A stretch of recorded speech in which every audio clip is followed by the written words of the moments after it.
G'day and welcome to another big edition of the RDFNL A-Grade Netball Show. Thanks to our friends at On Time Delivery Solutions. I'm joined by Tara. What a fantastic opening week of finals we had. It was. We had one massive upset there. Actually, probably two, because there was one in B grade as well, and there was a thriller out there at Romsey Park on Saturday. So I had a couple of thrillers across the competition and a couple of surprise wins. Tell us about that B grade game on Saturday. It was a qualifying final. Tell us what happened there. It was Macedon and Rupertswood. So Macedon had led for most of the game, and the Sharks came back, and for most of that last quarter, scores went from one team was winning, then the other team was winning, scores were level, and in the end it was the Cats who got up, and the Sharks had won every single game this year. So it was the Cats' first ever B grade win against Rupertswood, and then you had these two sides face off in an A grade final immediately afterwards, and it gave the Cats a lot of jump and a lot of atmosphere, knowing that their B grade side had such a good win, and then they took that into the A grade match. Wow, well, let's talk about that A grade match between Macedon and Rupertswood. You would have had the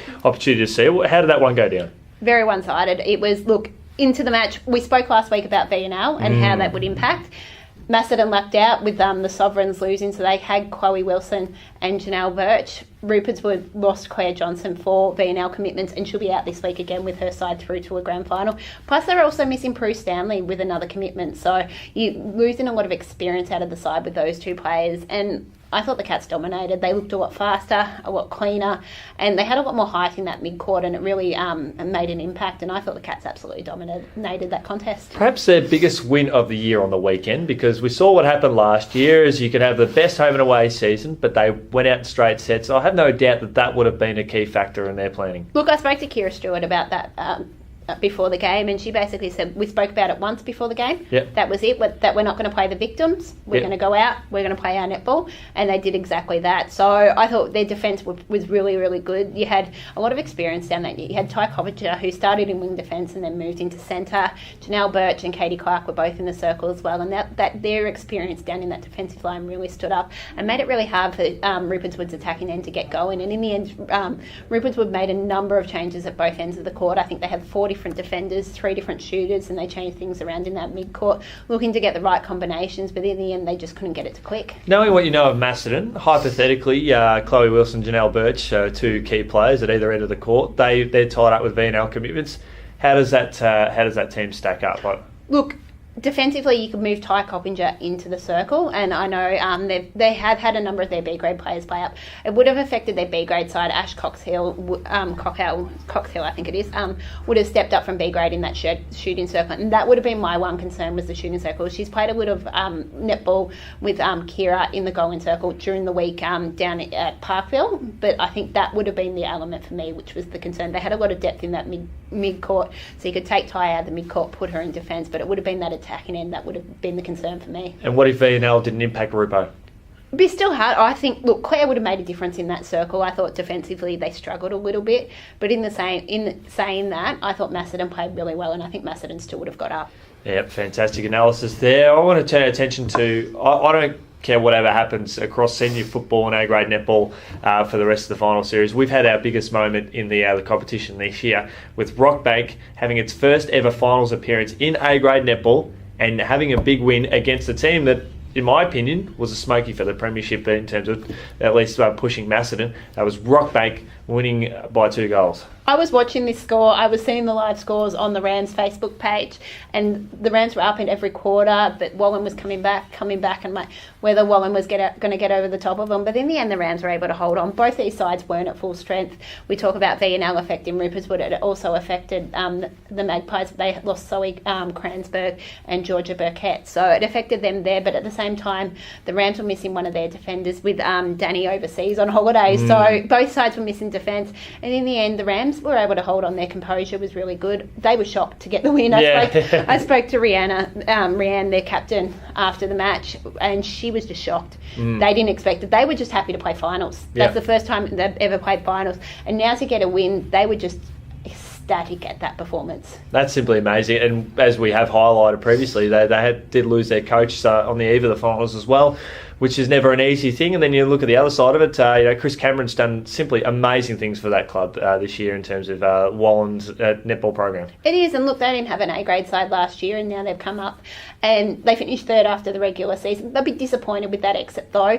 As you said, that you saw them as a smoky for the premiership. I think a lot of other teams really rated them. I know, speaking with Di McCormack, the coach of Rupert's Wood the previous week, she said they rated them really highly. A lot of them rated Wallen that high that they just expected them to get through to that next stage. So I think it changes the face of the finals a little bit as well, because no one expected Rockbank to be in the final four. Yeah, that's simply fantastic. And then to the other game, we had Romsey and Riddle. Now you highlighted last week, and it was confirmed. Thanks for the message.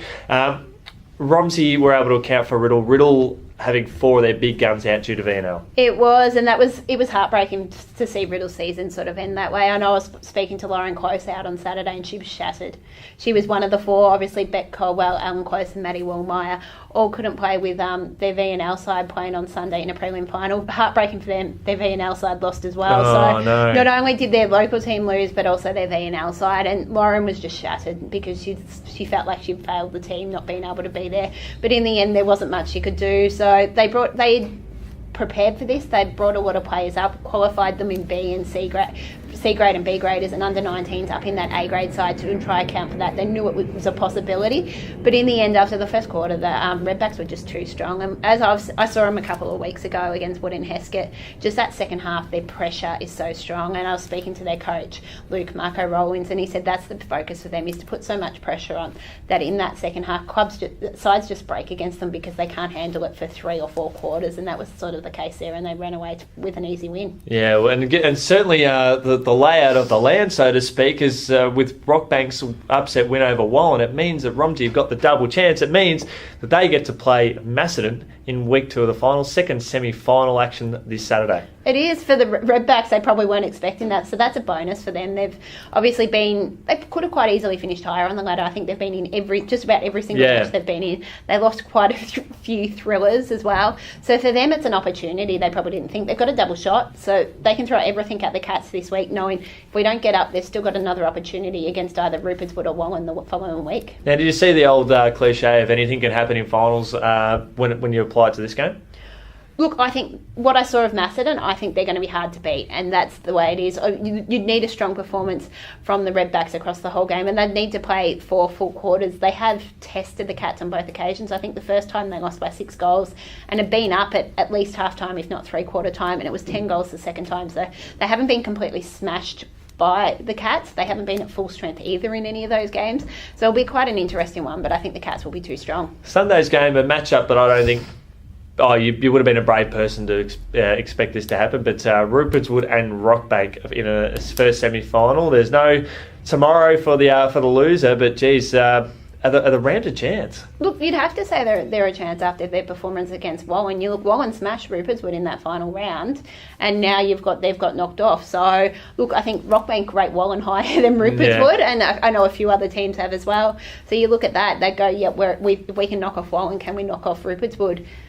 Anything could happen. Rupert's Wood will be without Claire Johnson again, which I think is a massive loss for them. They do have a number of players that can run through that defensive lineup, but at the same time, Rams, you don't know what they can do. They've done it once. Can they do it a second time? Well, yeah, if lightning could strike twice, but it's not totally impossible. And if you go with favouritism here, you Macedon win their way through to a grand final.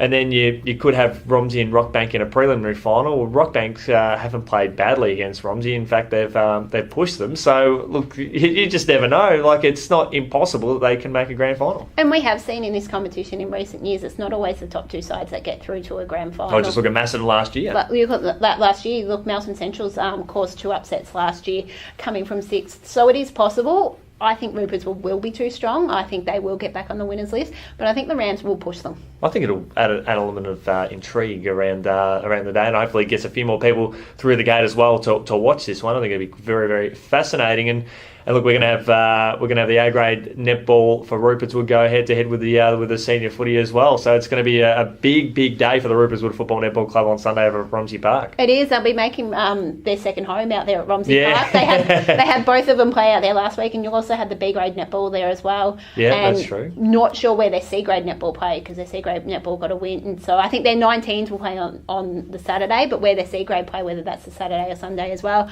But yeah, it'll be a cracker day out there. Yeah, it should be absolutely fantastic. Thanks to our friends at On Time Delivery Solutions. Thank you for Tara jumping on board, and we'll catch you next week.